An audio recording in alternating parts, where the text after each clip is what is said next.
If you're a Nintendo fan who grew up in the 90s, you probably remember this video. You see, in the time before YouTube, promo VHS tapes like Hot Newz 64 were the way to get a sneak peek at games that were coming down the pipeline. In a way, these were the Nintendo Directs of that era. We would get reveals, trailers, and release dates for upcoming games, with all these cute little goofs and gags intermittent between them. Oh, crush me, big monkey, crush me! But now, 25 years later, we have Nintendo Directs, which, while hype, are essentially digital press conferences that focus more on doling out information and less on the entertainment value of it all. So in an attempt to rekindle some of the magic of that era, and in honor of the 25th anniversary of Jet Force Gemini and Donkey Kong 64, I sat down for an hour-long interview with Steve Sobel, the host of Hot Newz 64, to get all the behind-the-scenes information on the making of that VHS tape, and even filmed a live reaction to the original tape with him and his kid Lulu. I guess that's what's known as a teaser. So without any further delay, allow me to present to you all the untold story of the first Nintendo Direct host. Please take a look at the following video. Whoa, I need an expansion pack for my brain.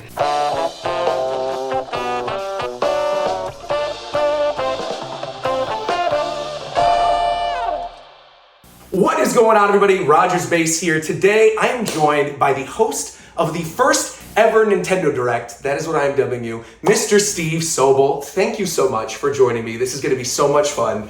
Sitting back, relaxing, talking about Hot Newz 64. Hot Newz 64. So, have people ever come up to you in real life and done quotes from this promo tape? Not IRL. Not IRL, okay. I mean, as good as I currently look, and thank you. I was going to say, no, you look the same. Oh, really? Oh, really? Yeah, you got a little bit of scruff, but otherwise you're the same Steve. With some gray hair. Yeah, but otherwise I am the same. No, I don't know if anybody, I mean, you've got to be really hardcore to actually, like, see me on the street and put it together. But online. Online it's happened, and, you know, as it's just kind of shocking to me. I've had a long, interesting career, a lot of left and right turns, a lot of different things, but for in a million years I never thought this would be something that, and we'll get into how it happened, but that would come back. And then once it was over, if you had told me, oh, by the way, there's the next generation of kids coming up, the kids that you are going to speaking to are going to like be 30, 40, whatever, and like this is going to have meant the world to him. This one gig that I had, never in a million years would I have dreamed that would come true. And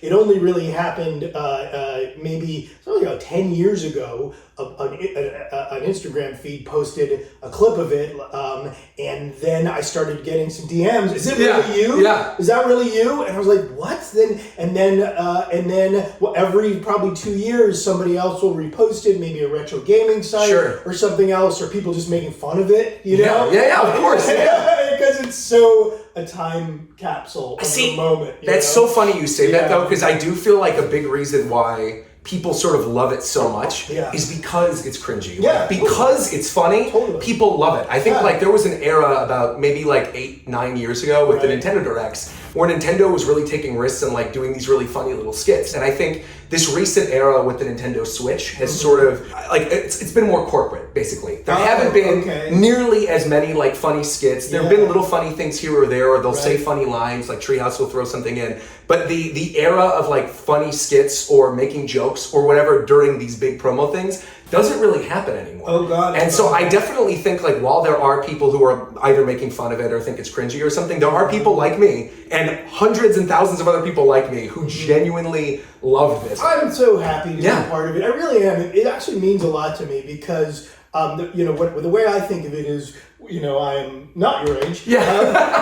But when I was a kid, we had really just gotten a VHS. We had a Betamax, and then we got a VHS player, and we didn't have very many VHSs. They were super expensive at the time. But I was a skater kid. I was super into skateboarding, right? Cool. That was my whole life, and I had one Bones Brigade VHS tape, which is they were super popular in the 80s and 90s, and they're, and there was all my favorite skaters doing insane stuff that I could never do in a million years, but I watched, and I watched that one. I literally would come home every day from school, watch that video. I'm not kidding, and watch it top to bottom.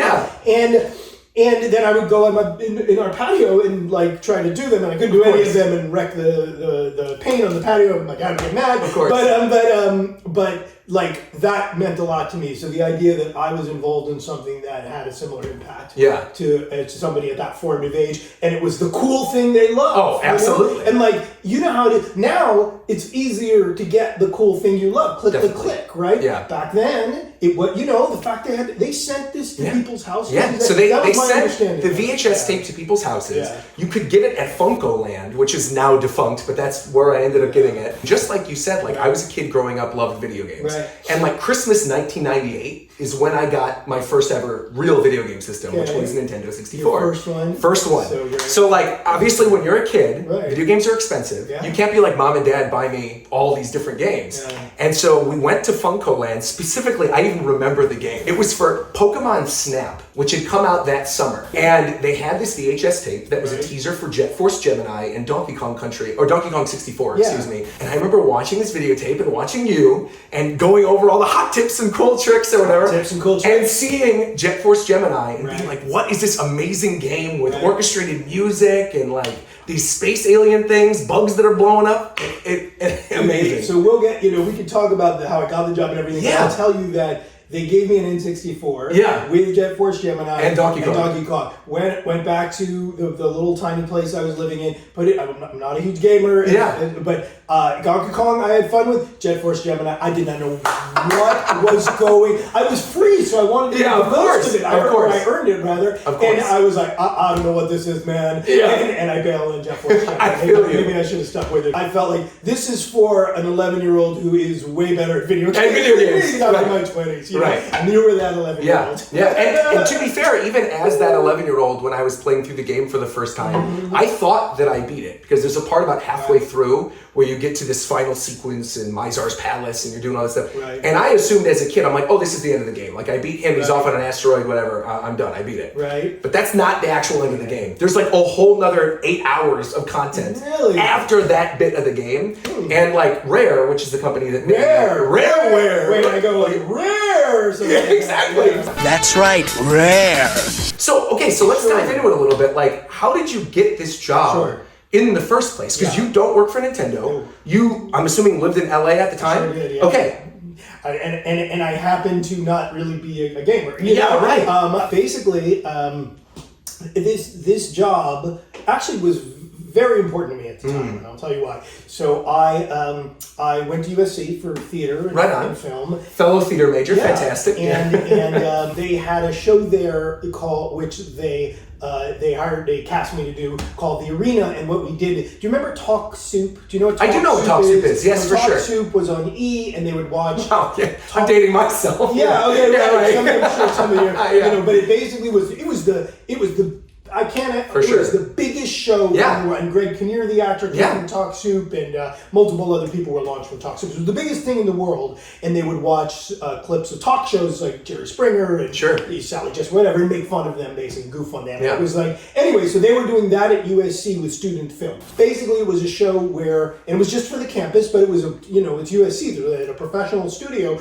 so we probably made like 200 of these episodes. Wow. So suddenly, I had all of this hosting experience that I got from that USC show. Okay, no, but 4 years into hitting, to pounding the pavement in LA and not a paying television or film job, and it's hard, Yeah, of course. So I remember this was basically it was through my commercial agent. Yeah. And I did have a commercial agent, but I hadn't booked anything, and I had been doing The Arena. That was the show. I got these sides. And I said, I know what this is. I know what they want. Sure, sure. I mean, I felt like this was for kids. Yes, for sure. This is geared towards a young audience. And also, the other part of this is Jim Carrey was the biggest star in the universe. Of course, right? Yeah. I mean, Cable Guy, Liar. I mean, of course, the list goes on. So every audition you went to for comedy, and they wanted Jim Carrey. They were like, "Hey, we're looking for a Jim Carrey type, or we want somebody who could." I can't do Jim Carrey. Yeah. Really, only Jim Carrey can do Jim Carrey. Yes. But when I approached it as an audition, I know that's what was in people's heads. So in a way, so I went in and I prepared it in a way doing my version of Jim Carrey. Sure. Which is not Jim Carrey. It just came across as whatever weird thing I ended up doing. But I came in, I was prepared, I had written my own jokes because I write as well. So I was going to ask you about that, like where some of that stuff came from. Wow, well, okay. Yeah, so basically I came in, it was one audition, and no callback, which was unusual. Then I got a call that I booked it, and I didn't even really know what it was really. Yeah. But they were going to fly me to Seattle. Yeah. They were going to pay me $3,500, which Great. money, at the time is like. Yeah. I mean, I don't need the $3,500. Heck no. But at the time, it was life changing. Yeah, of course. And they were put me up in a hotel, and I was bouncing off the walls, man. And so it really was like for me, it was like maybe you could really do this. Like the fact that these people are willing to take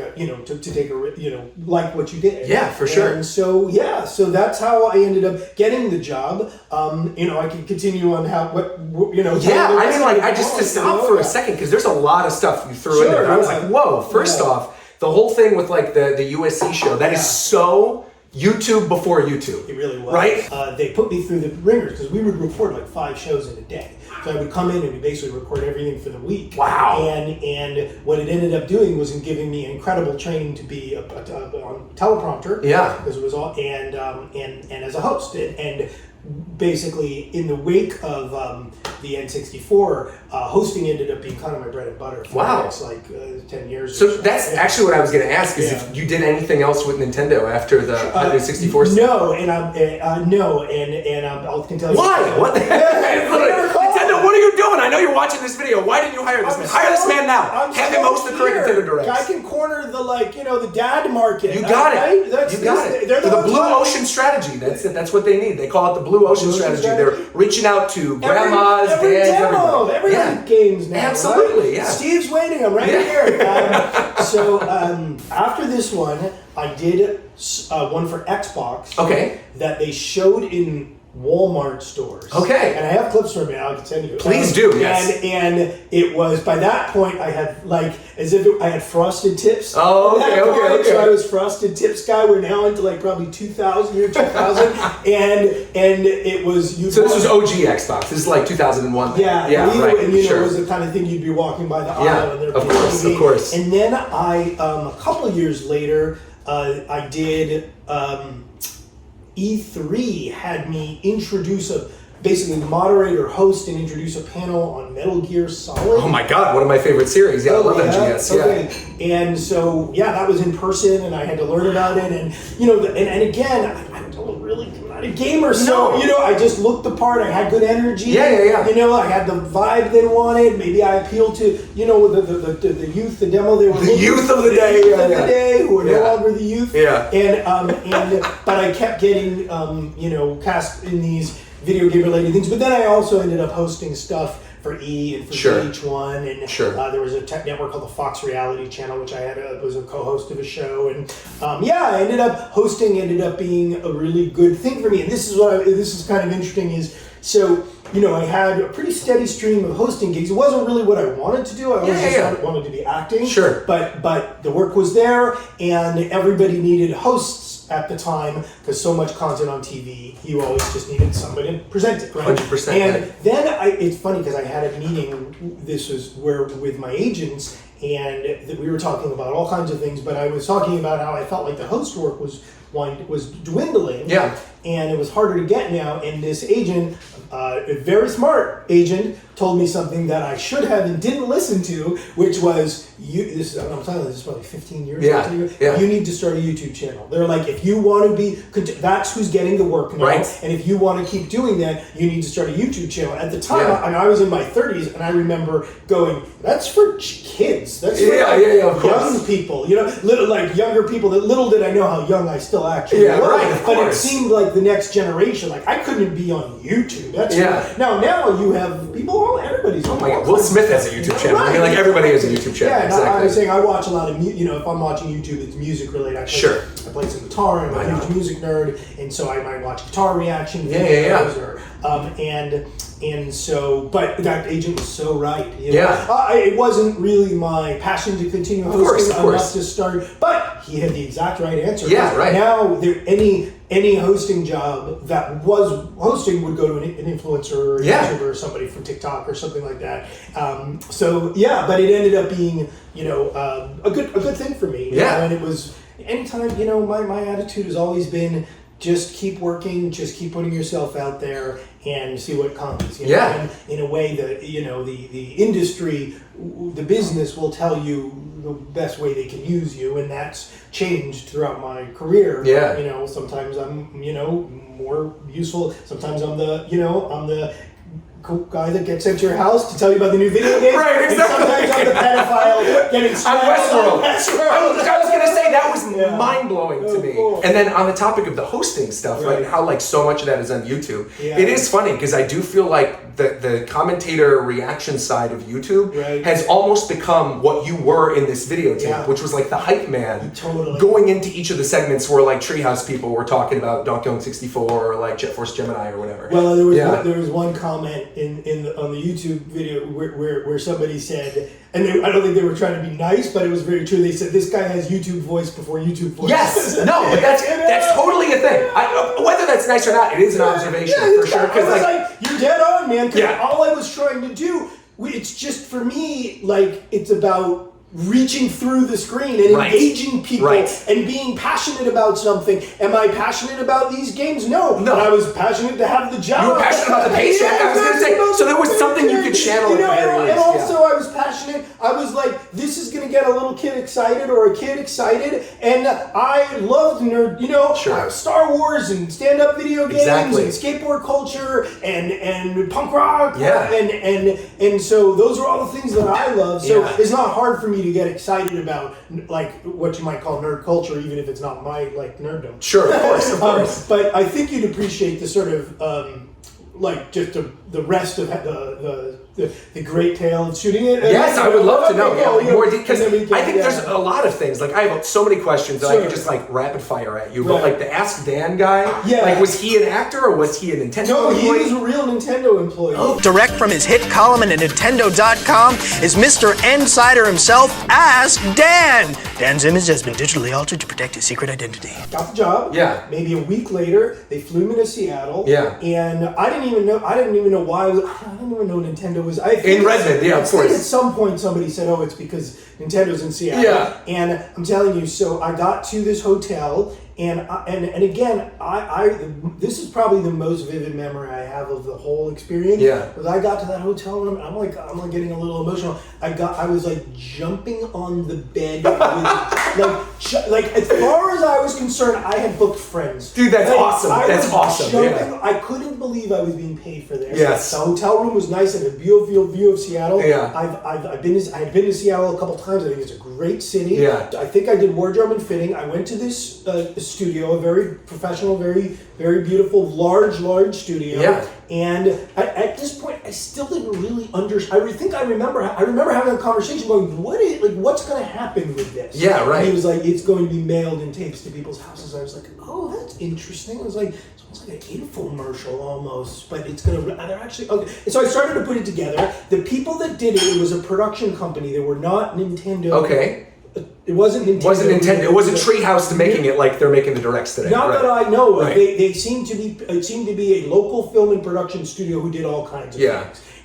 I believe there were some Nintendo people there overseeing it. There was the desk. There was the backdrop. Right. I think there's a boom that ended up and basically the yellow shirt. Yeah. And we tried classic banana yellow. Classic banana, which they let me keep. Yeah. By the That's way, awesome. And I wish I still had it. I used to wear that to a lot of hosting auditions. That's so funny. They're like, that's the Donkey Kong guy. No, I don't think anybody. No, you gotta understand. Unless you were 13 or 12, no one would have known. I think that's not true. I really don't think even at the time that was true. I think there was definitely video games were seen more as a child thing back then than I think they are today. Right. Yeah. But there were absolutely 100% 20-year-olds, 25-year-olds who are watching this videotape who are older than me who remember this fondly, getting it from their local game store or playing the game for the first time. Because again, for us, the video game fans, we didn't really have the internet existed, right? You can go to Nintendo.com or whatever and find out more information on things. But for me, I grew up.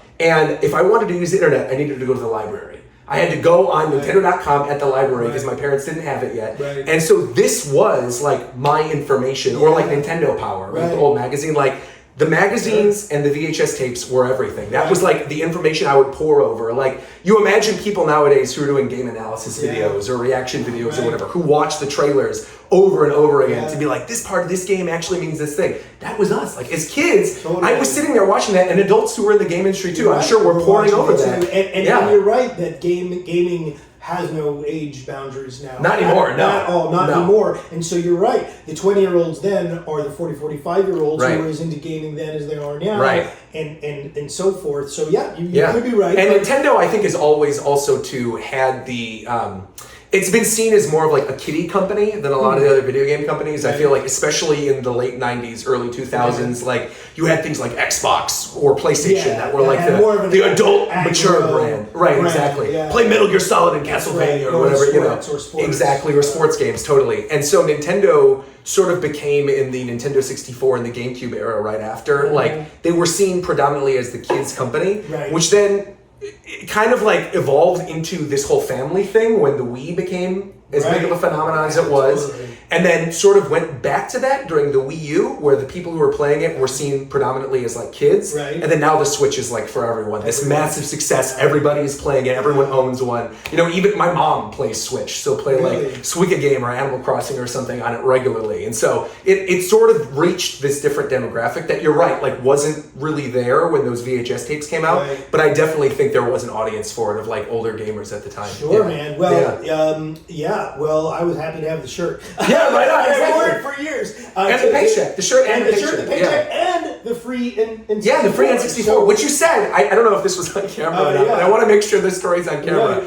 They gave you a Nintendo 64. Okay. I'll go chronologically. Please, I want to hear this. You know, we could go. The diversions are great. Yeah. But basically, so you know, we got in. We you know, figured it out. Got everything set. Very professional group, and you know, I felt very comfortable because it was it felt so much like the USC show. It felt like I was in the arena. Teleprompter, people, you know, watching. High energy. I knew what I was. I felt very in my element, and so I wasn't nervous. And we got into it, and it was a lot of material to get through. There was two sections. There was the one where I throw to this other guy. That's Dan. That's Ask Dan, That's Ask Dan. And then there was one where I sit and I talk to it.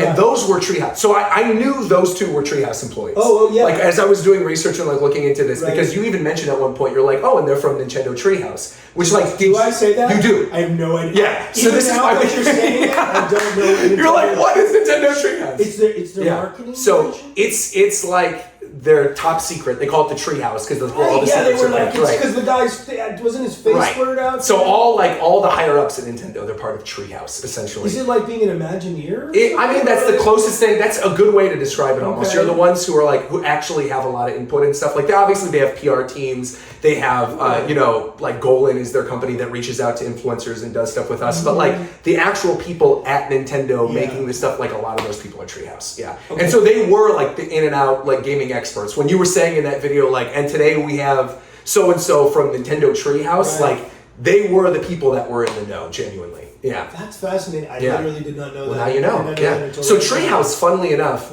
hosts what is sort of like the modern day version of what you did. So it's all kind of an in-house thing now. Every E3, back when E3 was a thing, may it rest in peace. But like when E3, it's not a thing anymore. But because obviously everything's online, and Nintendo does these Nintendo Directs and stuff. But when E3 was a thing, they would do this thing called Nintendo Treehouse Live, where the Treehouse employees would be the ones hosting and talking about the game.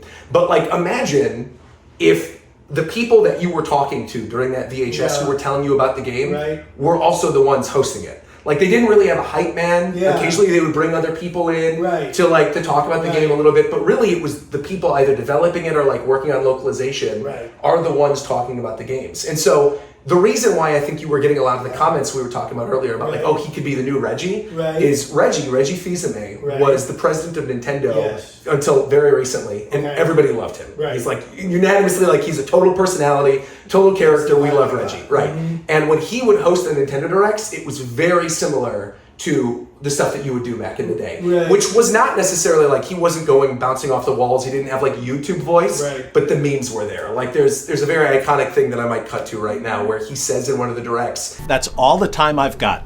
I gotta get back to playing Animal Crossing New Leaf on my Nintendo 3DS. and that was absolutely the same type of vibe. That era of Nintendo, like during the Wii U 3DS era, was the same vibe as those old promo VHS tapes. awesome. Yeah, they were all goofy little skits, and people were bouncing off the walls, turning into robots, and all kinds of fun And stuff. were there? Were there mailers as well? Were there VHS? So was this a unique thing? or this was was- like a lot. I think I have to go back and look. Yeah. I'm not really sure. Like I didn't do a ton of research looking into the other ones because I just wanted to talk to you. Sure. But like I know there was a Donkey Kong Country one that was a Yes. mailer. Yes. This was like 1994 or something. I think because I remember them bringing that. Yes. up. Okay. So there you go. That was like the previous. So yeah, one. for whatever reason, Donkey Yeah, Kong maybe for even some gave reason me was that like one to watch. They probably did. Yeah. They probably did. Right. So there was that one. Right. There was one in the early days of Nintendo 64 that was like Star Fox 64, where they had like representatives. They weren't actual representatives; they were actors. But Right. it was like representatives from PlayStation and Sega who were like putting Mario's head in a vice grip and like all this. I mean, stuff that they would never do today in a million years. And same goes for your tape. It's the same thing, right? Like a lot of those jokes would never make it into a modern day Nintendo Direct, but that's what people loved about it. It felt authentic and funny. And Totally. Yeah. Yeah. So we shot the thing. Yeah. You know, there was the one guy Dan I threw to. Yeah, right. And then they did his stuff separately. In post, They sure. They did bring in this guy to talk to me. The other Yeah. guy, Spike Hair guy. Yeah. They were real Nintendo guys, as you say. Hair guy. I gotta look back. You know, it was a long shoot day, but it was a successful shoot day. But I'll be honest. I had written some jokes for the audition. Sure. But I don't think I really improvised in The actual the show. actual show at all. So Crush Me, Big Monkey, Crush Me was that not was yours. written. That was all from Nintendo. I remember they said it's Crush Me, Big Monkey. I don't remember. I was like, what is happening here? And they go, Yeah. oh, like look up because Yeah, because he's going to be coming down on Yeah, you. and that was it. So I can't like there was no way for me to know because I was put in later. Yeah. and make a face, and so I did, and so really everything was written very tightly scripted, and we moved through the day, and they seemed happy. I tried to keep my energy up the Sure, whole of course. time, and then we wrapped. I think we wrapped early. Wow. And then for me, I had an additional day before I had to fly out. So I remember, there's another great memory, is I ended up, because I knew Seattle a little bit, I rented a mountain bike. Oh, fun. And I biked around Seattle, and I went in by the wharf. I had fish and chips. Pike Place. Pike Place. Yeah, for sure. I was just there for Nintendo Live. Oh, you were? Like 3 months ago. Yeah, and at the time you couldn't get like craft beers weren't Yeah, easy sure, to get. sure. Seattle was a big beer town, so I had the greatest beer of my life. Yeah. Fish and chips with the per diem Yeah. they gave me. That's awesome, And yeah. I biked around Seattle, which was a great biking town. And again, I felt like I was the king of the world. Totally. And then left at the end of the day. No, they said we're gonna mail. They let me keep the shirt. Yeah. And then they said we're gonna mail you an N64, and I was like, yeah, right, you are. Yeah. And then about 2 weeks later, it showed up. And I set it up on my little tube TV. Yeah. And I was renting a guest house in this friend's place. It's a very actory situation. And I remember I played the Donkey Kong. Yeah, And Donkey I Kong understood 64. because I grew up playing Donkey Kong Jr. Yeah, for sure. Stand up, and then I tried to play Jet Force Gemini, and I was lost, and then eventually I think I just You're like, I can't play this. And Yeah. then I think I wish I gave it away. I think I gave it away. Yeah, I gave it to Goodwill. Oh, eventually. wow. Do you remember, this is like such a weird Sure, technical yeah, question. okay. Do you remember if it was, because the big one that holiday season was the Jungle Green Donkey Kong? Was it like the green one or was it a standard Nintendo 64? What would the standard one be called? It was just like black, or sometimes they had like atomic purple. They had different, but basically that holiday season they had like a bunch of new awesome. clear versions Right. of them. It wasn't fancy. Okay, because they have like a Donkey Kong green, Jungle Green Right.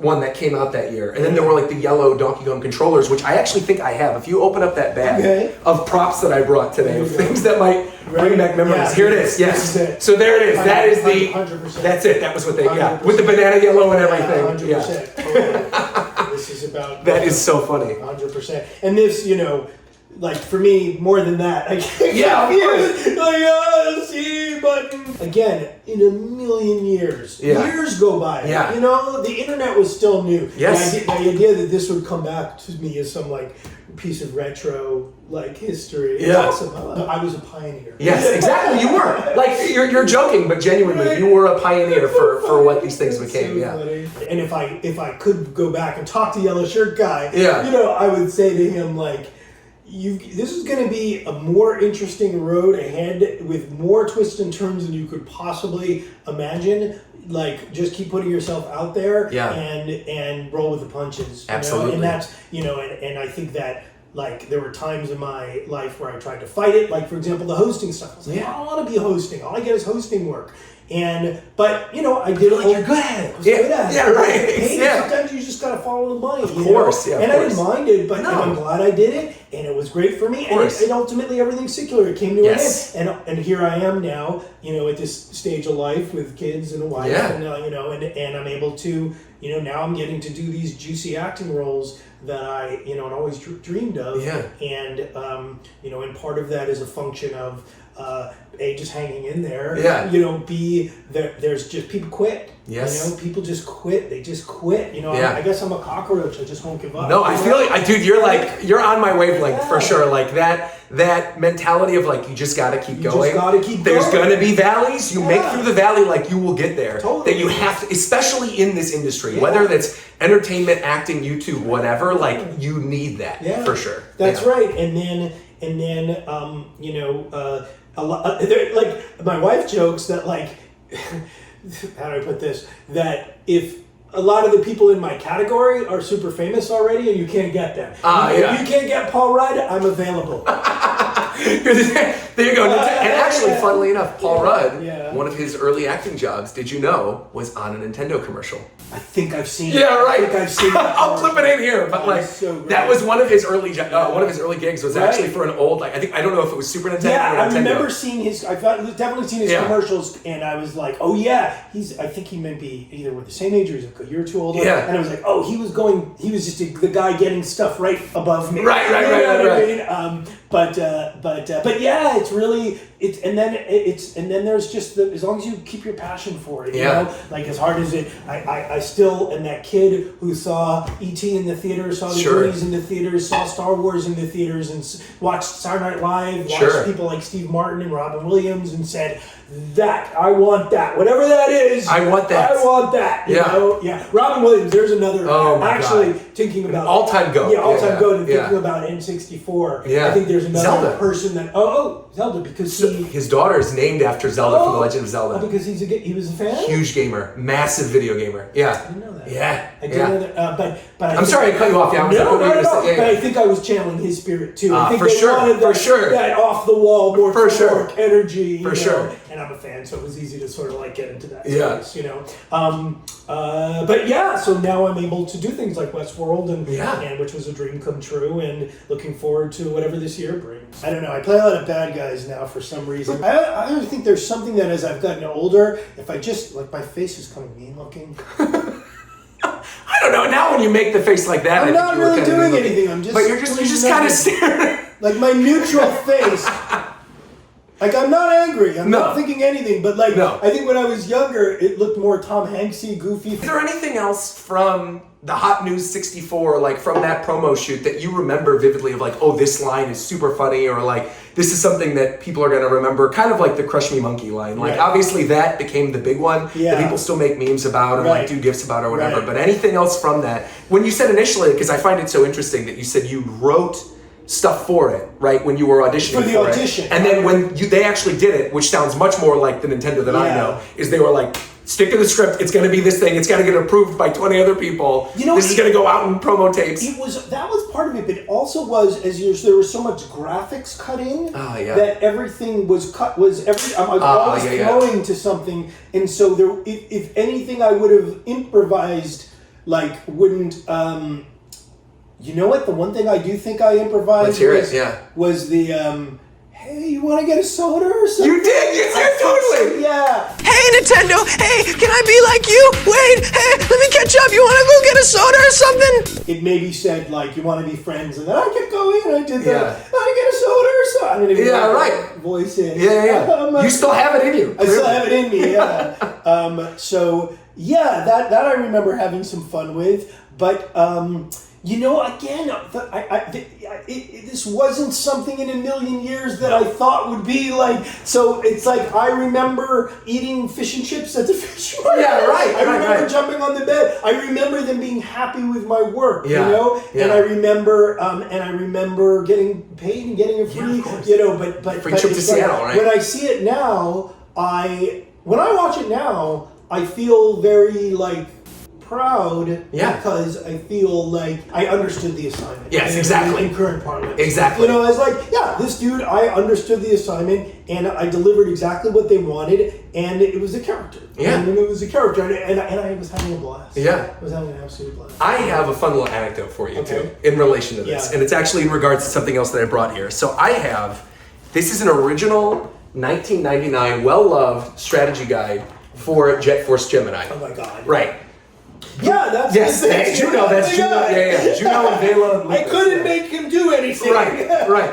So when I was a kid, like I said, I got your promo tape and I watched it obsessively. And I remember it was like, this came out in October or something, and then Donkey Kong was their big holiday game. And I remember thinking, okay, for my parents, like for Christmas, I'm gonna get Donkey Kong, and I'm gonna ask my parents for Halloween, I'm gonna get Jet Force Gemini. Like instead of candy, I want like a video game, please. If there's any way to do this.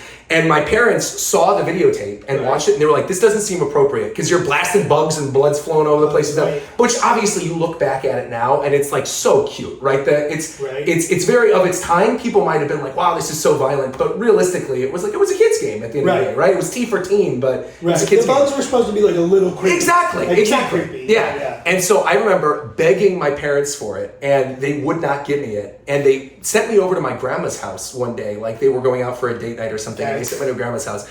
And my grandma and I went to the mall, and she bought me Jet Force Gemini because she didn't know that my parents didn't want me to have it. And then my mom walks in the room, and I'm sitting there playing it, and she's like, "Where'd you get that game?" I'm like, "Grandma got it for me," like completely. You know, She's like the cartridge, actual cartridge, which is here that I still have to this day, the original Jet Force Gemini cartridge, right?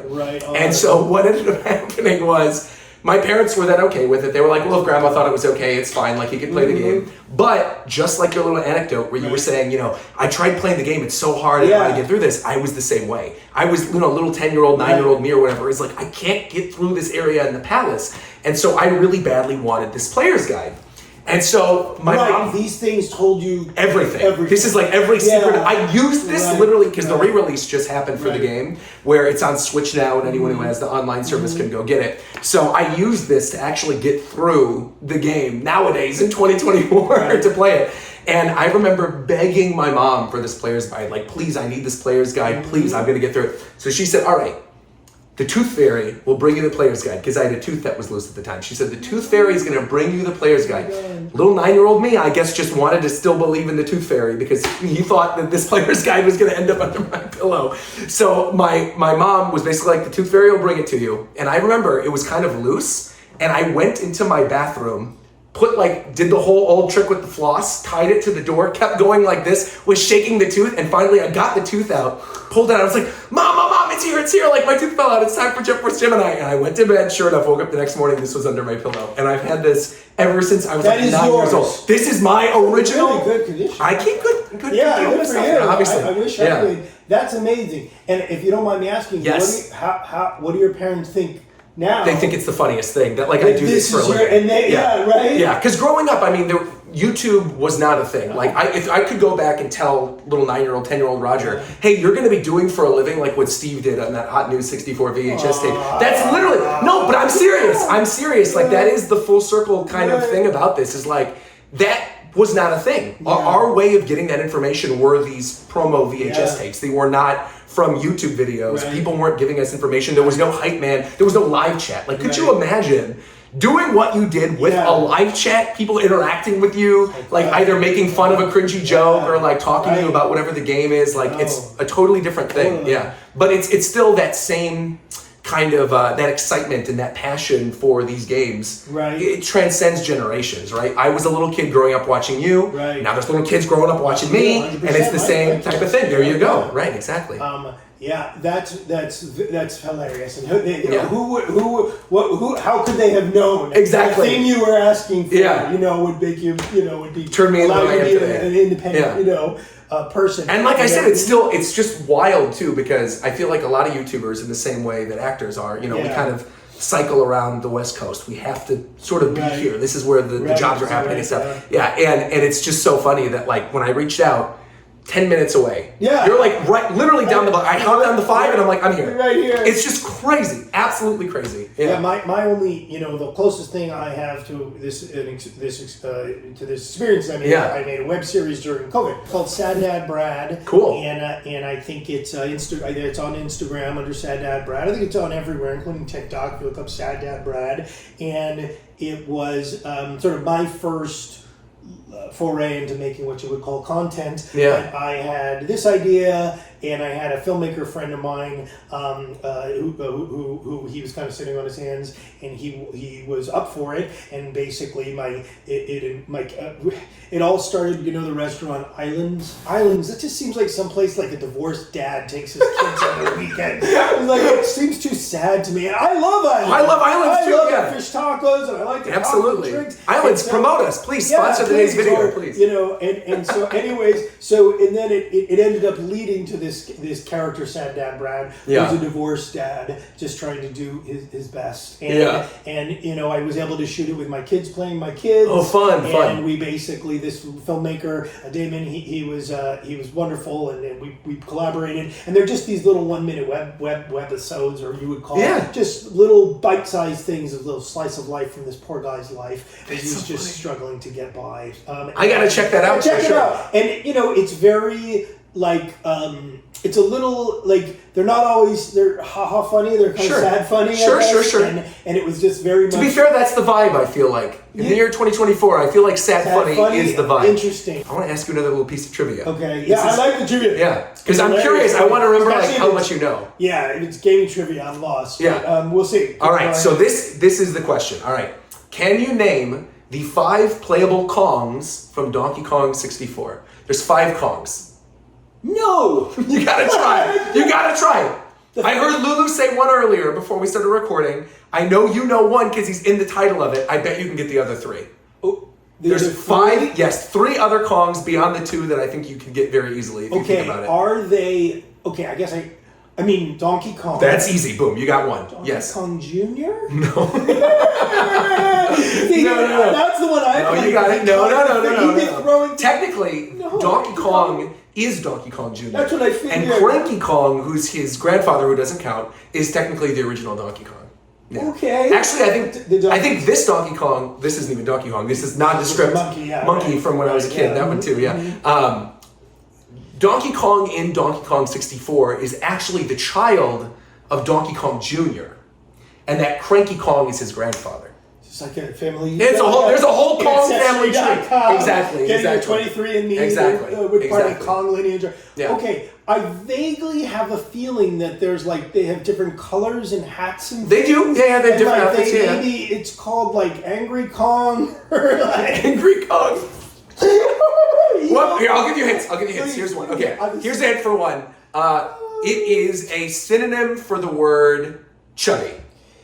Okay, synonym for the word chubby. Not Yes. Fat Kong? Not No. Fat Kong. I'm pretty sure they didn't do Fat Kong. Man. Okay, wait. No. I love this. Chubby? I'm a writer, so I should be able to come up with some good synonyms in my head. Chunky Kong. Yes, you got one. There you go. You got Chunky got one. Kong. I got See, it was two. in there. It was in I the got mix. two. You got Was 2. in there. All right. Here's the thing. Synonym for the word small. Tiny Kong. Yes, tiny. See, you got there. You got there instantly. But honestly, I'll Okay. be honest with you, I've never heard these phrases. You did when you recorded this I Hot did, Newz because I 64 said tape that. for sure. You would have for sure known the name of all the Kongs. Okay, definitely. okay. Okay. Tiny Kong, Chunky Kong. Okay. Donkey Synonym Kong. for. Oh no. Wait. What did you say? I said Donkey Kong, Chunky Kong, and Tiny Kong. I thought you just said the name of it. Oh, did I? Wow. Okay. I think you might have. So, What'd be a King hint for Kong. this? Not King Kong. There's no King Kong. That would definitely get them sued for Yeah, sure. exactly. Universal would that's be. the other thing I'm watching. Monarch Legacy of Monsters. Oh, yeah, We were yeah, watching yeah. that together. Yeah. It's Right on. Yeah, it's like There's a new Kong and Godzilla movie coming out next year too. There Or this is- year, I guess. There is, It would be, and yeah. I'm dying to see. Minus one is so good. Godzilla minus one is so good. Lulu Yeah. and I may actually go see it today. It's so good. Yeah, are you gonna see the black and white version or the color How version? was it originally made? A color, but they in theaters this weekend is like a special thing. Special black They and have white. a special black and white screening. Oh, yeah, it's cool. amazing. You guys are gonna love it. Okay, yeah, great. yeah. I'm looking forward to All that. right, I love these other the- Kong. These the other Kongs. monsters. There's two Okay. other Kongs. There's You got two more, another chunky, is four. chunky, tiny donkey. You got three. Okay, you got okay. more hints, man. He extends his arms. Extender Kong. Not extender Kong. Long Kong. Long Kong. No. Way to describe someone like me. I have long. You are limber. You are. Whoa. You are With an L, you're close. Right. Yeah, you are. Hooty-doo. What? Hooty-doo. That doesn't mean anything to me. He plays a trombone. He plays a trombone. That's right. The gorilla plays. He plays an orangutan. He's an orangutan. He's an orangutan. He's an orangutan. He does. He plays the Limber. trombone. No, not limber. You're close. Long, lengthy. Whoa. You're so there. Lengthy Kong. Oh, you're so close. You're so close. Wrong Kong. Lanky Kong. Lanky. Lanky I was Kong. looking for lanky. You were there. You were looking for lanky. That's the word I was looking And then for. the last one, Okay. Donkey Kong's little nephew, with the red baseball bat. Yeah, that's a guy. He's got a red baseball. He's smaller. And You know his name. He hangs out with Donkey Kong. Right. Helps him out. With He's a his, guitarist. He plays music just like He you. does with his Donkey Yes. Kong related business. That's right. He's in Donkey Kong Country. Donkey Kong Country. That's a thing. Yeah. Lil Kong. Lil Kong. Is that your final answer, Lil Kong? No. Little Kong, Baby Kong, Junior Kong, Kid Kong, Kong Buddy, Little Pal. I think there is a Kitty Kong, but it's Is not the there one that's in Donkey Kong. Scrappy-Doo. Diddy Kong. Did he? Diddy Kong's his name. Diddy Kong. You didn't know Diddy Kong? I've never heard of that. Unbelievable. I know. I can't believe he didn't remember Diddy Kong either. Well, you know what though? Hey, calm down. There's a lot more video left, and honestly, I think we should give Steve some leeway because he hasn't actually seen Hot Newz 64 in over a decade. I think it's about time that we actually show him the videotape, right? Yeah. Are you excited? Yeah. All right, well, good. Get yourself a cup of coffee and get yourself hyped for the second half of today's video. It's gonna be more fun than a barrel of you-know-whats. Steve is joining me and Lulu is joining me as well, and we are going to be watching the Hot Newz 64 promo tape that Steve was a part of way back in 1999. Were you born yet, Lulu? No, I wasn't. Yeah, see, and I was 9 years old, so. Wow. How old were you when you initially recorded this, Steve? I'm gonna say 23, maybe? 23. Yeah, Wow. Yeah. And you said you've gone back. You've actually seen this. Yeah, I've seen this a bunch. I mean, I Google my parents a lot. Like, any views on their IMDb pages are probably me. Yeah. So I watched this video a lot. Oh, that's so Like, that amount funny. of times, to be sure. To be fair, it could not have been more than me. Couldn't have been more than me as a kid. When I was a little kid watching, I was absolutely obsessed with this video. You're like, yeah, me. Look at me. Me. Yeah. Congratulations. Exactly. All right, so we are going to watch I'm dying here. Hot Newz 64. Feel free, any reactions. Okay, sure. It's capturing everything. You still got your mic on, right? First reaction video, and I'm reacting to myself. This is very Reacting to yourself. Game ratings. Here we go. ESRB at ESRB.com. myself from the True, I've past. I reacted. love That's it. right. That's right. Adults only. They don't even make games with adults only content. Okay. Totally wrong. Yeah. Eyeball. There you are. There I am. Okay. We just let it. Of course. No. We can pause. Absolutely, we can This pause. is Please. important. Yes. I had gotten a haircut right before this, and I felt that they had gone too short. You thought they went too short. Yeah, Okay. I could have like a real floofy, like almost Ace Ventura thing that I Yeah. could work out at the time, more spiky, and I felt it was a little tame, so I wasn't thrilled with my hair when I first saw the Understandable. video. Okay. I think it looks fine- pretty It good. looks fine to me right Hairline king right there. Look at that. now. I guess so. I know. I've said he has a preceding hairline. Yeah, it's proceeding. That's a good way to put it. Yeah. Very Okay, good. So there, that's the first thing that comes to mind. Fantastic. Special edition of Nintendo's Hot Newz 64. Right. The all-you-can-eat buffet of Insider. news on the Hey, look at this, man. It's all flooding back to you. I guess I must be talking about N64. There we go. Right. Yeah. And Wait, pause. Yeah, yes. okay. So, Lulu, anything so far? Well, this is the famous yellow shirt guy. Of course. That's of course. Nothing so far. Sure. We have a similar hair texture, so that's a thing. There you go. There you go. Okay. But I was they were trying to capture the spirit of that show Talk Soup, which Right. was so big at the time. The Right, thing right. that Talk Soup did, it's a show where they would review talk shows, what was happening, crazy stuff that happened on talk shows. And the thing that Talk Soup did that I don't think anybody had done before is he talked to the crew. Right. There was no audience, but he had his cameraman Joe and this, and when you heard laughter, it was the crew. Yeah. And so they that's what they wanted. And I don't think when I looked like that, there was no one. No, of course not. No. You were doing the Right, I mean, to be fair, I feel that on the YouTube side of things, right? Again, you guys were doing YouTube before YouTube was a Yeah, thing. like I was watching old Bill Nye theme song. Oh, yeah, and it for just sure. made me think like that's probably I don't know like whoever the YouTubers probably grew up on that editing style Yeah, and yeah. that probably Right. like Absolutely. influenced it. I grew up with your dad, so there you go. That's right. It's like, yeah. And so while I was doing it, and you'll hear it as we go, you'll hear the crew will start speaking to me. For now, sure. Now I'm remembering that was. All right, right on. Let's hear it. See, I'm glad I gave you the bongos. Yeah. That's perfect. Yeah. That's good. All right, let's hear this. Now everybody knows N64 just keeps getting bigger and better and more amazing, while the other guys are going like, "Hey Nintendo, hey, can I be like you?" This was what you improvised, That right? I improvised. That's right. Minnesota or something? That was me. Yeah, it's not that great. N64 I don't know. It worked out pretty well. I enjoyed it as a Fine. kid. Keep watching Better than and okay, get it's an fine. Exactly. Stealth game of the year. The outrageous new sci-fi Okay, adventure. I'll tell you one thing. Let's hear which it. Is I remember when I read the script, I did not understand the N-sider Oh, thing. I remember. because you didn't understand the pun at all. I didn't understand the pun. So the whole thing, yeah, obviously with the N64 logo, Right. was it was the 3D N, Right. and their whole slogan was "Get N or Get Out," and so that was. You just it didn't didn't get it, register at yeah. all. Why would I know that? So I was like, why is he like leaning so hard on the N here? Yeah, right, And right, so right. they had to explain it to me. So then I got it, and then so every time we hit an N, I would hit an N. Interesting. All right, let's keep going. Force Gemini.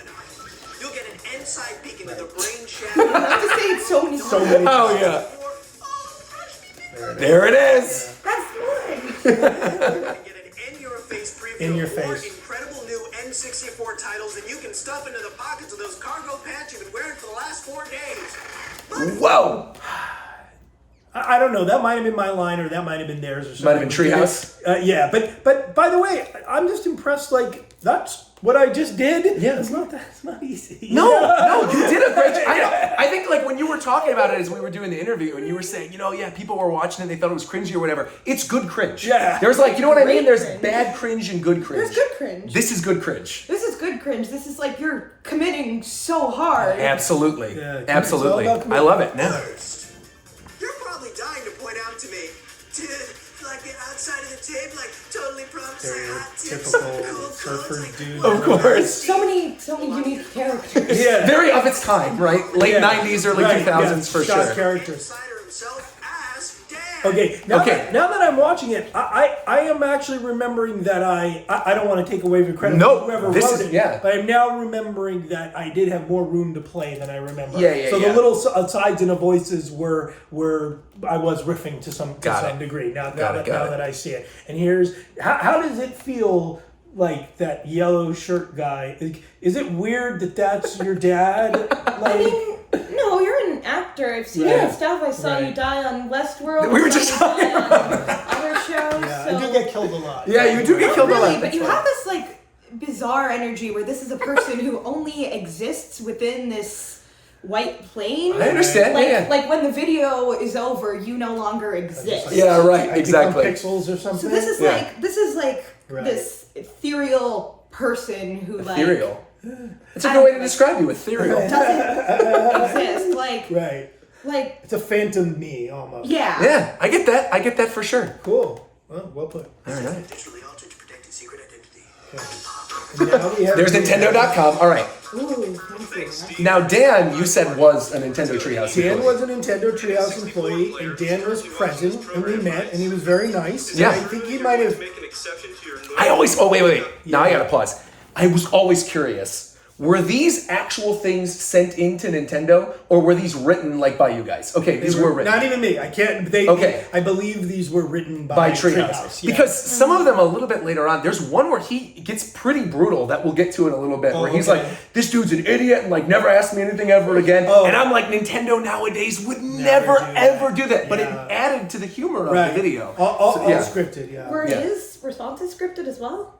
I have to hear him talk some more, but I think he knew what he was prepared, but he is an expert. You know? Yeah. Okay. Good question. And how can I find the Triforce? Signed, Link 1.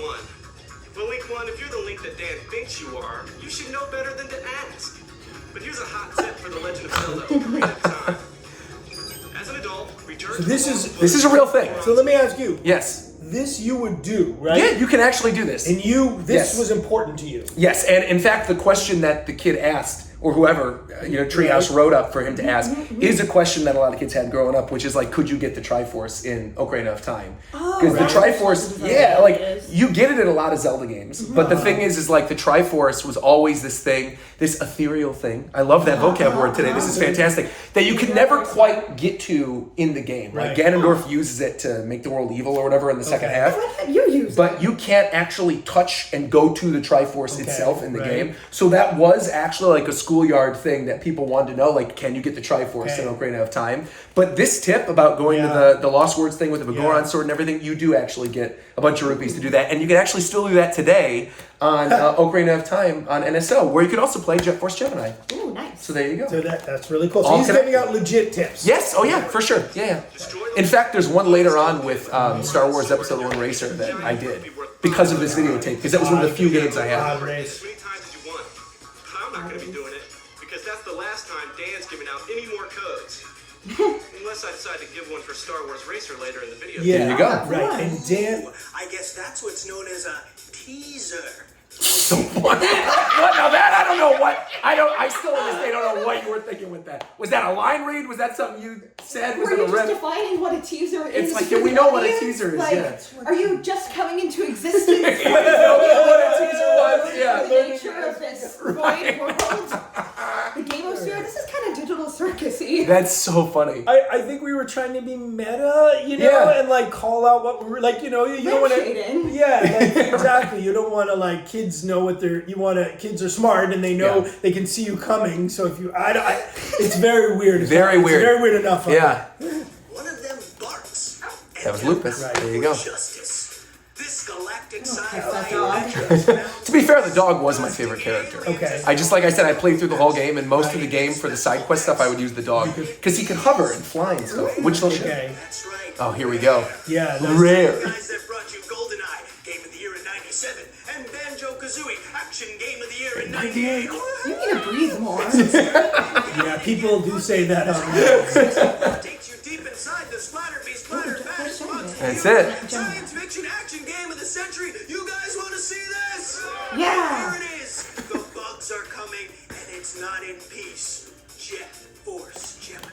Yes. I'm going to pause for a second. Please. I'm just going to give myself props for that because by the way, the yells that those were real because I nailed it. Yes. You know what I mean? Yeah. And I nailed it maybe in the first or second take. Yeah. And it was a lot of that's a lot of dialogue. It's all said very fast. And then also I remember thinking, they might have given me the note because when you're doing this stuff, it's hard not to be all over here. Of course, moving constantly. But if you notice, I'm pretty still, and I'm able to still convey the information and the energy, mostly with eyebrows. Yeah. And so, and I know that like one of my habits at this age was but I'm like, I tend to do that too. Oh, me too. I think it's a YouTuber thing. I don't know. It runs when you're an entertainer. Yeah. We like to use our hands. We're just people with ADHD. That's right. There we go. Together, trying our best. Trying our best. Exactly. But I'm pleased that I am focused. Yes. You know what I mean? No, and you did a really, really good job. That one I'm very happy. So now it's Jet Force Gemini. So this is Jet Force Gemini. Now the thing was with this game,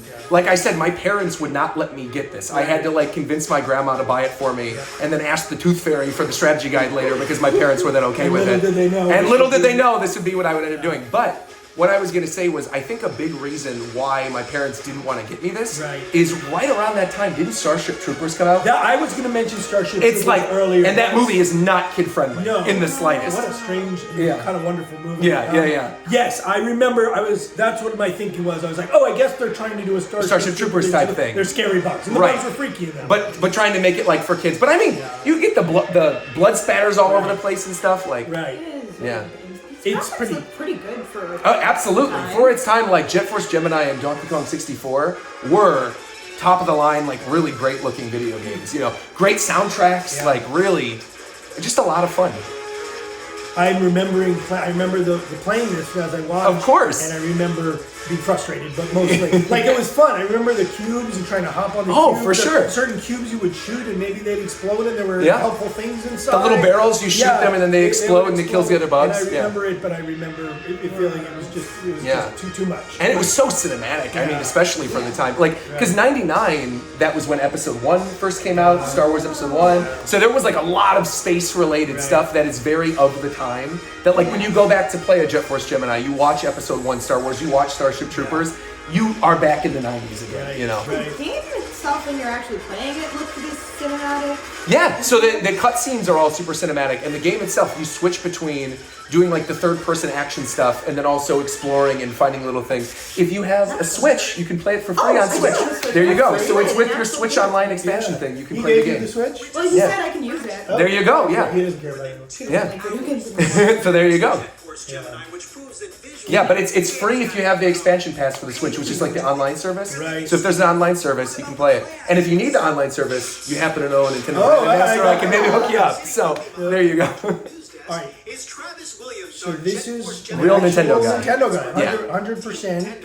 Welcome, Trav. Proud to be your Steve, and we're proud to You know, I mean, Yeah, right. We're doing the little cuts. I think it's very funny that like in this world we're friends and I'm friends with Dan. Sure, Like, of course. I don't know this. You don't know any of these guys. Sure, these people, Yeah, yeah, of we're course. matching perfectly a primary colored shirt. Of course. Um, It's so funny too because like for a lot of the Nintendo stuff that I've sort of done Yeah, since, right. Yeah. kind of like following your footsteps almost, is we Right. did a Nintendo lore thing for Zelda Skyward Sword a couple years ago for Right. Switch, and they invited a bunch of the other Nintendo brand ambassadors who do YouTube videos talking about this, and all of us actually are friends. So like Trisha and Miss Click, and like Right.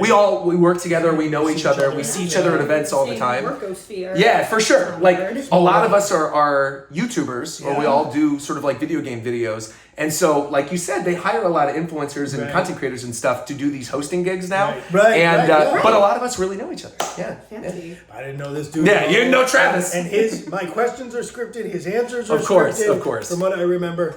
What makes Gemini such an original? Talk to us, Trav. Take us. Inside. Inside, right? Yeah. So many I- end I- jokes that you oh, just By the way, So many. I've never done this. I've seen the, like, I'll go, I know that it's a thing. I'll read the YouTube comments. Lulu commented that dude's act, that. Yeah. That dude's my dad? I I think that's how I initially like found out that you existed Existed, still. like, Right, yeah, because I was like, no way. And then I Still looked on exists. Instagram, Yeah, typed yeah. in Steve Sobel, was like, Yeah. wait, oh my god, and then clicked through and Yeah. we got in contact and now I'm think, here. I still think in terms of Google searches, I believe I am the top Steve Sobel. Fantastic. Congratulations. There's a Well Steve done. Sobel doctor of comedy Oh, who and lectures. Steve Sobel, fencing expert. There's a fencing expert. That's but, pretty cool. Okay. I'm up there. I think I'm at the very top. Right on, right on. Congratulations. Congrats. Must be so proud of your dad. So proud. It's a terrific near first-person perspective that really serves to pull you into the game.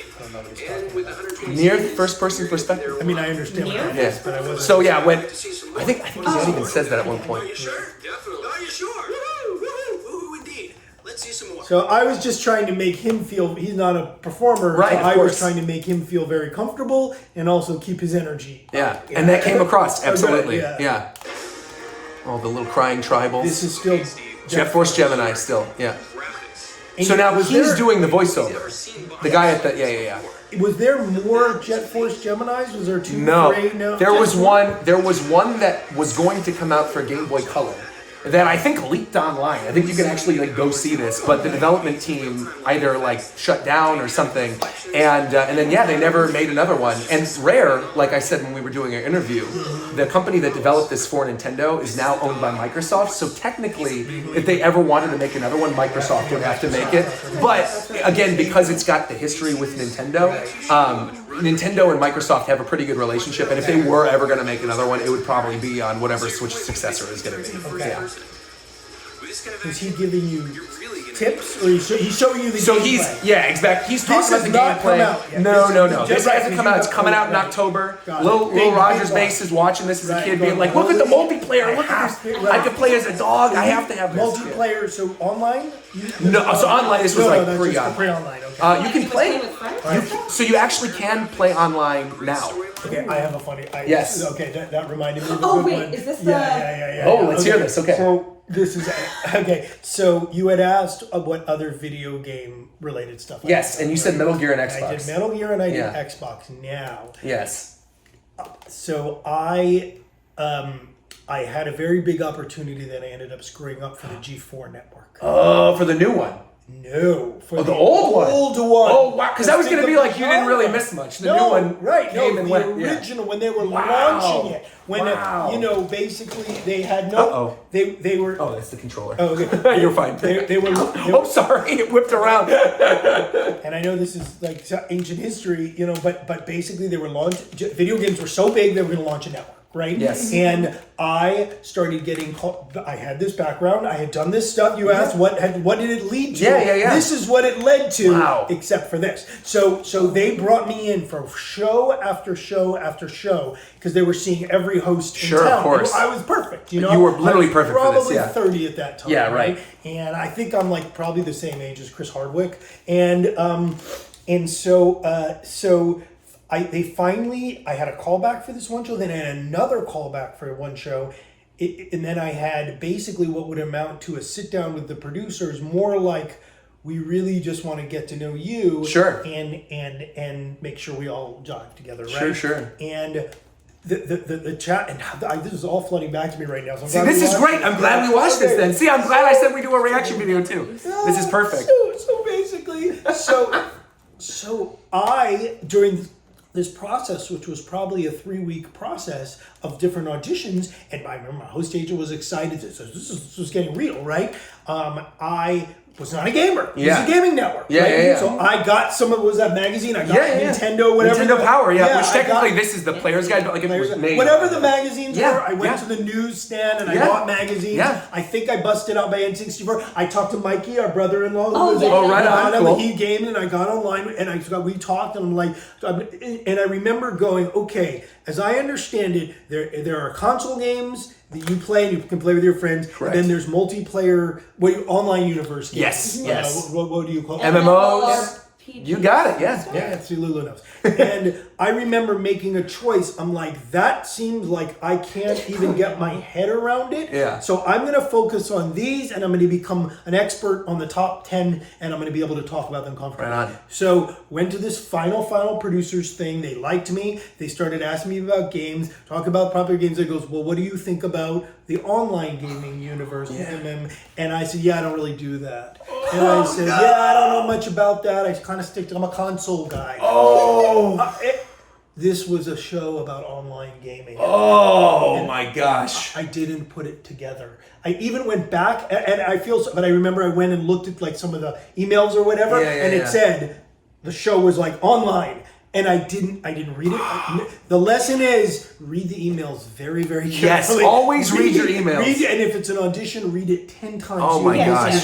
Yes. And I missed that it was an online show, and that was the end of it. That was the end of my. They didn't call me back for anything else. It was mine to lose, and I lost it. See, video games are the same exact thing for me, where they taught me that valuable lesson of really reading your emails, because we get embargoes all the time for video games, where you can't talk about it if you go to a preview or something and you see it. You can't talk about it until the day of. And a lot of these things, they don't necessarily have NDAs. It's more of like, hey, you're cool, we like working with you, you're part of this, like, so don't break your embargo. And there have definitely been a couple cases where I would go to the event, I would read the embargo sheet, I would make sure to follow everything, but you just say the wrong thing. You say a certain day or a certain thing in the game that was listed on the sheet, and then you're screwed over. Exactly. Then it's a whole big thing. It's out in the open. They can't put the worm back in. Yeah, so exactly. that was it, basically. I biffed it, and then from there you had Attack of the Show, of course, and Olivia Munn was of course, there, and Chris Hardwick, and all that. Now now the network doesn't even exist anymore. And then they tried. That's why when you said, when you were like, oh, I missed an opportunity for G4, they literally brought it back. It existed for like a year, and then it just dropped off the planet. G4 2006. G4 2.0 or whatever. Right.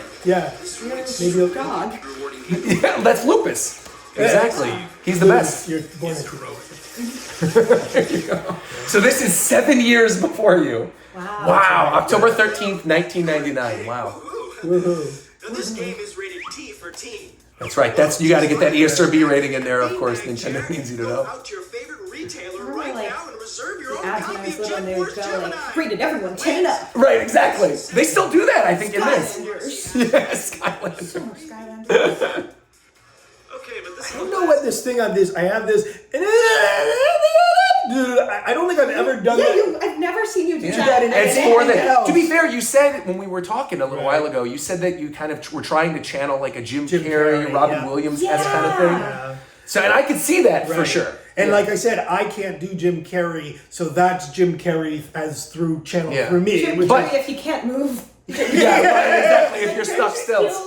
But Carrey. the other thing about it that's so interesting is like that is YouTuber voice, right? You said somebody said that in the comment. And it's for sure because there's definitely a certain way of if you're making a joke video or a gameplay video or something, or you're doing a reaction video, and obviously you're having the good ones are having good natural reactions to things, but they're just elevated slightly, right? Yeah. And so you're trying to get everything, but you're trying to catch yourself because you don't really want to go too far, and you're just that's what you were capturing. And and it's like to come back to our theater training. Of course, theater background. Right? You're sort of always playing to the rafters. Right. You know what I mean? Of course. And you want to, and I was like, it's like you want to communicate through the screen. That's right. Oh, and the thing they always tell you, and I think I did some of this, especially with like hosting, as I got deeper into hosting, is you want to pretend you're talking to like your best friend. Totally. Totally. Like, oh my gosh, this game is so cool. Exactly. Yeah. So I'm sure I was thinking of friends of mine and trying to entertain them with silly Of course. So here's Dan again. seriously out of touch. I still think it's so funny that they blurred his face. It's funny, right? Oh, here's the one. So remember when I was saying earlier that there was one of these that I cannot believe Nintendo Treehouse wrote, which is why Is this the one? This is it. So I'm going to read it out. Right. And he's going to say it too, but he writes it. Everything is written incorrectly. Dear Dan, please give me all the codes ever made for every game there ever was, and bring them all to my house as I am grounded. P.S. You're evil. Yeah, exactly. Game Boy Bob. So. Game there ever was. And he just rips into this kid, Game Boy Bob. And I remember thinking as a kid, like, maybe he can't spell yet. Maybe he's 5. Maybe or something. Yeah, exactly. What's wrong? It's very ableist of you, Dan. I don't know what you're doing, man. Screw you, Dan. Yeah. Dan's canceled. Dan's canceled. He's gone. That's why Dan's they gone. blurred his face. That's why.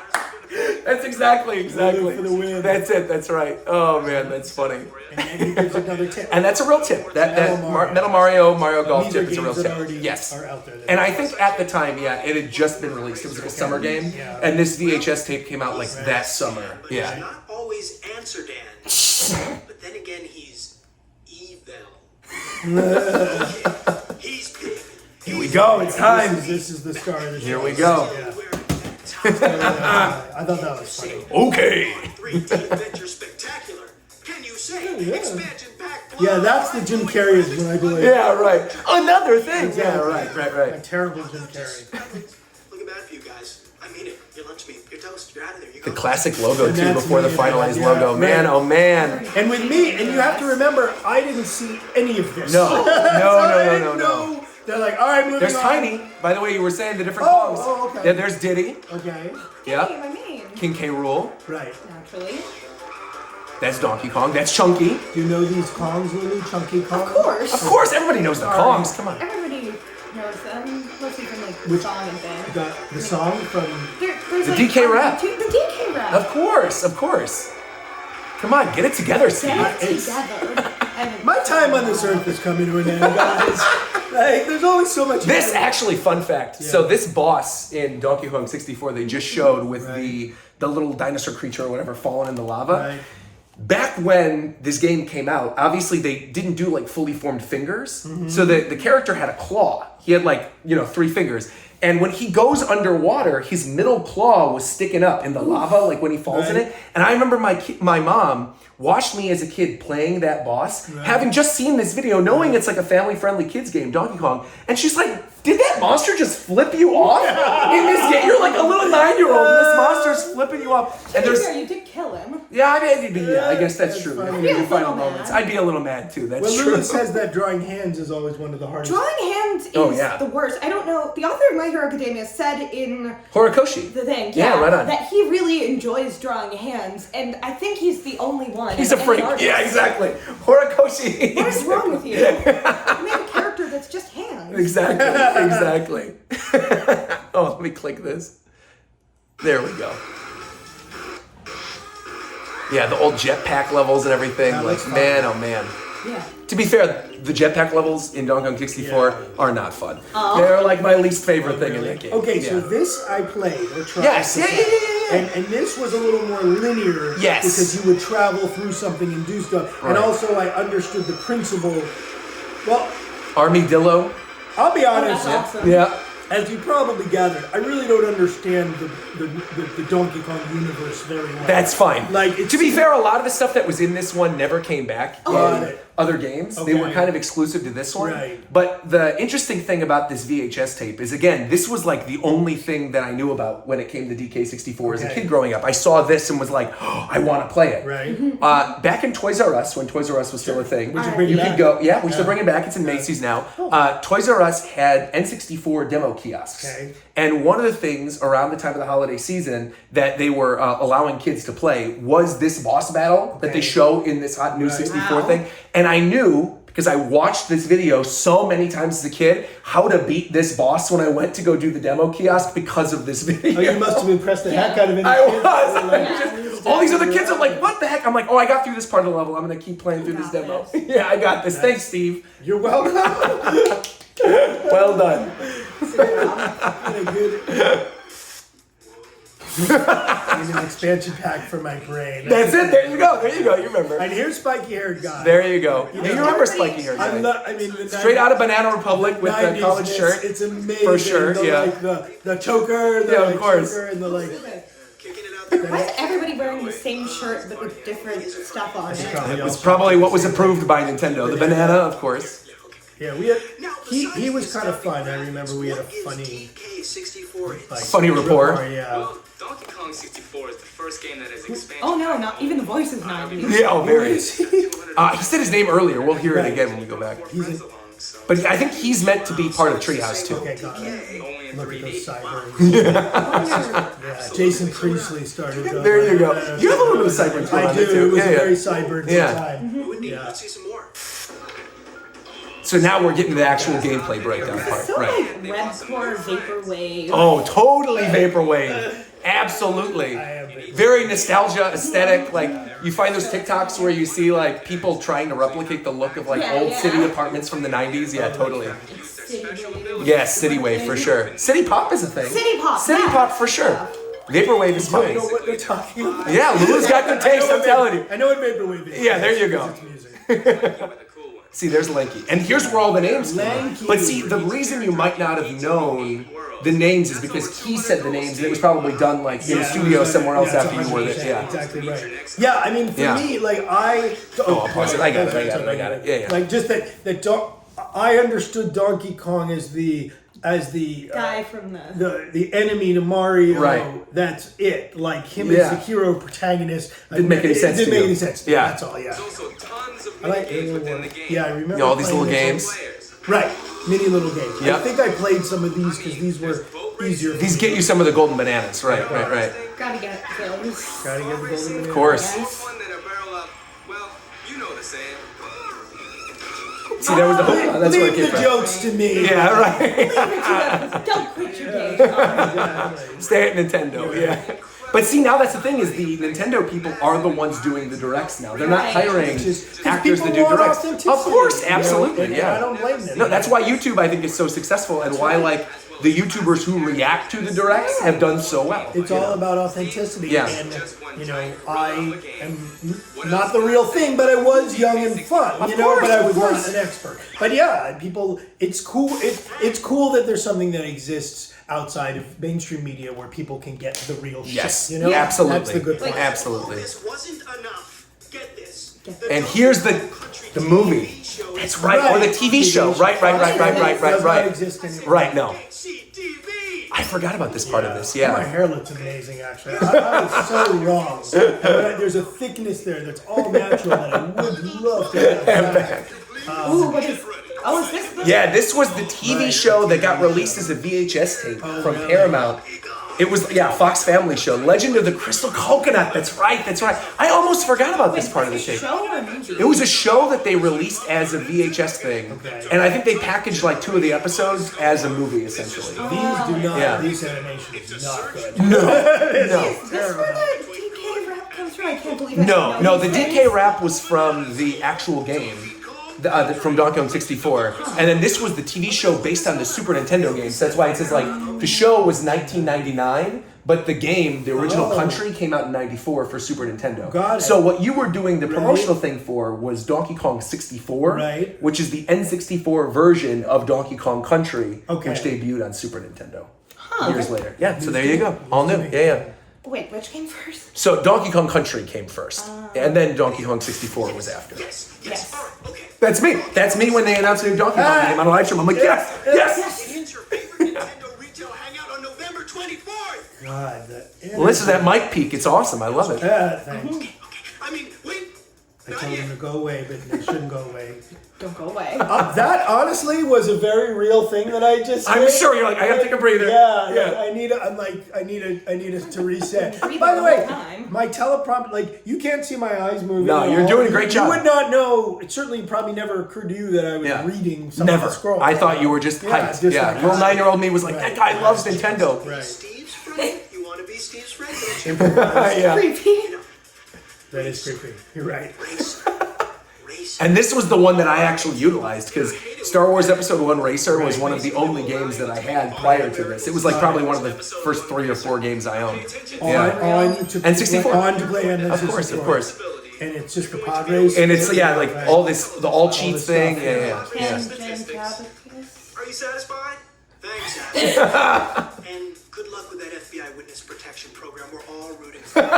Right. Annoyed to ask Dan always. I know he was. That's why I always thought, like, is he an actor too, or did he the was a Treehouse real guy deal. just like went into his job and said, "Look, I'm going to be a jerk." Email him. Yeah, you can email him. Ask Dan at Nintendo.com. My main takeaway is is how much I actually did riff a lot of this. Yeah. Not that it makes me some great improviser or so, but You are some great. Yeah, actor. exactly. It's all those years doing stand-up comedy at the Comedy Store in LA. Exactly. And I don't remember them giving me a lot of freedom, but now that I watch it, I'm like, oh yeah, I had fun with it, and they kept it. course. So yeah, a lot more of this was unscripted than I remembered. It's about Right on. everything Nintendo. Okay, that's it for this special I remember edition of feeling Nintendo's really good Hot because the day Newz was coming to 64. Oh, of course. Donkey Kong 64 stomps into town this November 24th. Jet Force Gemini splats into your favorite store on October October 13th. Oh, Because because those The bugs. next time. But I almost I'm made a gonna game leave you with with a bugs preview that I on never some of the finished. incredible new You gotta get back to it. from Yeah. Nintendo. Microsoft's got to hire you, Jet Force Gemini 2. There you go. And so this was like the demo reel they played at the ending that had all the new games coming out. Right. Probably unlicensed rock music, right? library. Yeah, exactly, like library music, whatever. Breakaway Blocks, you had the new Tetris game that came out. I know they showed Mario Golf at one point, so that was the game that he gave the little tip about Metal Mario in there. Okay. That was one of the games that came out that summer. I'm sure they're going to show Pokemon Snap at some point. StarCraft 64, that was a huge deal, having that on the system. Yeah, exactly, playing the bongos. Kobe Bryant's NBA courtside, man, oh man. Man, oh man, yeah. But look, I mean, at the time, those were so Those realistic. are amazing. That was my game. I lived off of that little Pokemon Snap. That little clip of Pokemon Snap it was everything. Duke Nukem, Rayman 2. Yeah, right. All these classics. I've never seen that one before though. Our Marines. Shadow Man, okay, interesting. 40 Winks. You got a lot of interesting stuff. Toy Story 2 game. This is my understudy. Hello, nice to meet you, Roger. We're doing a reaction video to my Hot Newz 64 Hot tape. Newz 64 here. You have one more scene. Come around back. I was gonna say come around the back This and is stick my son, in. Axel. This fellow right here. You can tell. Here we go. Give us your thoughts on what you think of your old man here. Exactly. Here we go. Last bit. Eyeball Get again. in or get out. Okay. That's Now fine. you can go to the store. Go on, go to the store. I'm going. I'll see you there. All right. Bye. Real banana. There you go. Well, I'd imagine it was, man. I would up. Yeah. Hot Newz 64. There it is, ladies and gentlemen. We did it. Hot Newz 64. We got through it. Final thoughts Axel, on the Dan How do you promo do tape? that? 2 seconds. Yeah, right. You've seen it before. I think I've seen it. How Yeah. did you feel about your dad being the yellow shirt guy who is a wildly internet popular viral? That's right. That's right. Viral Important part of internet history. Exactly. Sorry, super Skippy cheesy. Toilet. It was super cheesy. Go on, For sure. go on. Absolutely. And I don't know. I don't know what to think. It was just, To be fair, I think that is All right. most of your guys' generation is probably like that, right? You look at the old VHS tapes and go, yeah, okay, whatever, that's fine. Like, that's cool. Like, but I think I cannot stress enough how important these promo tapes were for kids like me who had limited access to internet, who loved video games and got all of our information from this. Like, literally, you were the guy delivering the news to my house. You arrived at my house. Right, Exactly. I did. And now I've arrived at your house to film this reaction video. Look at that. We came full circle. This is probably like how because I wasn't that on the internet when I was younger, but this Yeah. is probably like how those ads that they put in the end of mangas were like for me, because that was how I found out that For sure. other books existed. Yeah, like the Viz volumes, right? Where they have Yeah. the little teasers in the Viz volumes where it's like, if you liked My Hero, Yeah. check out Chainsaw Man or something. Right, for I mean, sure. Way older ones, but yeah. Yeah, well, to be fair, I mean, I was also reading manga at the same time that I was, Yeah. playing video games and Like- stuff, and I have vivid memories of like, You're reading Koala Princess by the VHS there of you go, Italia. there you go, Koala Print. My girlfriend's a huge fan of Cardcaptor Sakura. Like, grew up watching Cardcaptor Sakura, adored it. To read. Fruits Basket? Oh, Fruits Basket. There you God, go. I'd read more Fruits Basket. There you go. I've been really into lately, what's it called? Because I almost finished Orin High School Host Club. Orin High School's a this classic. one This is called good. Behind the Scenes by the same author. Okay. Very good. Would recommend. Right on. All right, top 5 manga recommendations. Go. Ooh, top 5 manga Let's hear it. recommendations. Okay, number 5 is Wandering Sun. Okay. Really good, really emotional. So if you like that sort of thing, check it out. Wow, okay. Deep cut, good. Wandering Sun's a good choice. All right. Number 4 would be. And they don't have to be in any particular order. You Yeah. can just favorites in general. Number 4 would be, I'm gonna put Orin High School Host Club Nice. on this list. Nice. What else? Comey Can't Communicate. Fantastic. Would probably be on there. What was that last one? Gosh. Comey Can't Comey Can't Communicate. The one that you named Yeah, when yeah, I no, said I name thought 5 so. anime, you got there. Yeah. Behind the scenes because I love it. Great, good choice. Oh, Spy Family. Oh, fantastic. I love Spy Family. Fantastic. Spy Family's fantastic. And then yes. number Which one- one you always mention, that may not be your top, but I want to eat your pancreas. Oh, I Want to Eat Your Pancreas is so great, good. But Sounds I so think good. it was a light novel first. It might have been a light novel first and then it became Another an one anime, that yeah. was a light novel first that I would recommend is, I completely forgot the name of it, but it's about like a girl and then there are 3 other girls, and Okay. that's not specific at all. I'm like some harem anime. I'm trying to think. I don't know. Yeah. Spice Girls? No, she calls It's things very like, of the time. Yeah. Very of the time. Yeah. God, I don't remember the name. Number 1, or just my favorite of all time, is probably Choco Mimi. Okay. Wow.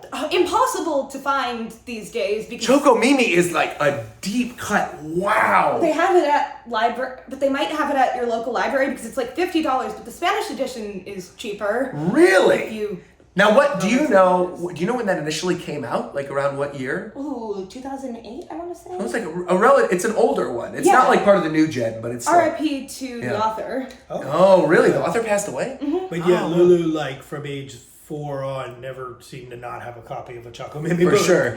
I appreciate it. I like it. Well, right on. See, we even got to squeeze a little bit of manga in this too. Thank you both so much for joining Thank you, me. and This was an absolute pleasure. Thanks for coming over. Oh, dude, thank you for having me. And This is again- Or unbelievable. Dreams at Dusk. That one's good. There you go. Good. There you go. Very good. And again, I just like, so it brings me a great amount of joy that I was able to bring you joy Oh. and the other gamers out there, and that this funny thing has stood the test of time. It's just. And now people are going to be watching this for years and years to come and going back to it. And when people have the same question that I had, where they're like, where's Steve? What is Steve up to? What's he doing? They can come back to this and find out your whole story and relive the magic of Hot Newz 64. And thank you so much for joining us, Lulu. Appreciate it. Great, Right on. All right. Take care, everybody. Like, comment, subscribe. Till next time, we'll talk to you guys later. Crush me, big monkey! Crush me! Hey!